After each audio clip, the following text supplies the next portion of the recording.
இப்போ புதுசாக ஒரு பிரச்சனை ஒன்று கிளப்பி விட்டுட்டு இருக்கிறாங்க. மும்மொழி கொள்கை.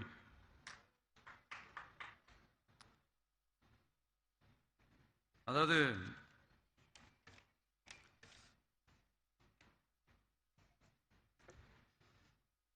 இதை இங்க செயல்படுத்தலைன்னா இந்த கல்விக்கான நிதியை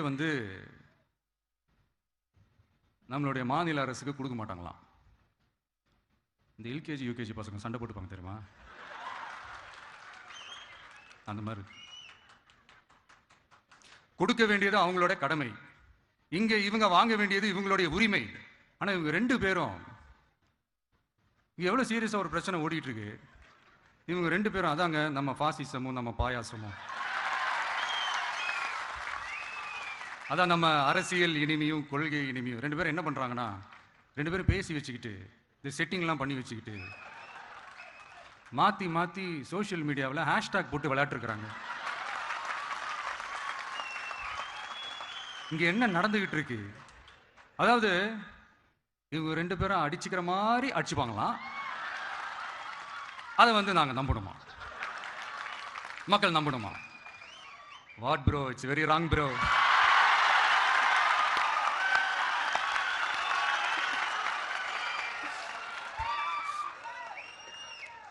இதுக்கு நடுவில் நம்ம பசங்க உள்ள பூந்து அங்க ஒரு சம்பவம் ஒன்று பண்ணிட்டு டக்குன்னு வெளியே வந்துடுறது. டிவி கே ஃபார் டிஎன் அப்படின்னு சொல்லி. யார் சார் நீங்களா? எங்க சார் இருக்கிறீங்க? ஸ்லீப்பர் செல்ஸ் மாதிரி. அதனால இதெல்லாம் மக்களுக்கு நாம சொல்லி புரிய வைக்க வேண்டிய அவசியமே கிடையாது. அவங்களுக்கே தெரியறதுலாம் எவ்வளவு பெரிய ஒரு ஏமாத்து வேலைன்னு. நம்ம ஊரு சுயமரியாதை ஊரு. நாம எல்லாரையும் மதிப்போம். ஆனா சுயமரியாதையை மட்டும் யாருக்காகவும் எதுக்காகவும் விட்டு கொடுக்க மாட்டோம். நாம எல்லா மொழிகளையும் மதிப்போம், அதுல மாற்றுக்கிறதே கிடையாது. தனிப்பட்ட முறையில் யார் வேணாலும் எந்த ஸ்கூல்ல வேணாலும் படிக்கலாங்க. உனக்கு எந்த மொழி வேணுமோ, எப்போ கத்துக்கணுமோ, உனக்கு எப்போ தோணுதோ கத்துக்கலாம்.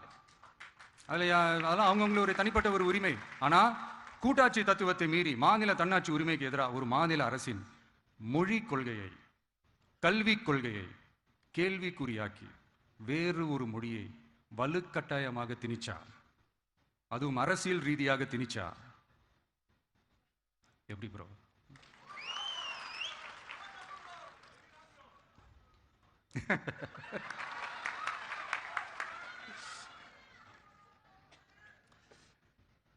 அதனால நம்மளுடைய தமிழக வெற்றி கழகம் சார்பாக நாமளும் இந்த பொய் பிரச்சாரங்களை எல்லாம் புறம் தள்ளிவிட்டு இதை நாங்கள் உறுதியாக எதிர்ப்போம்.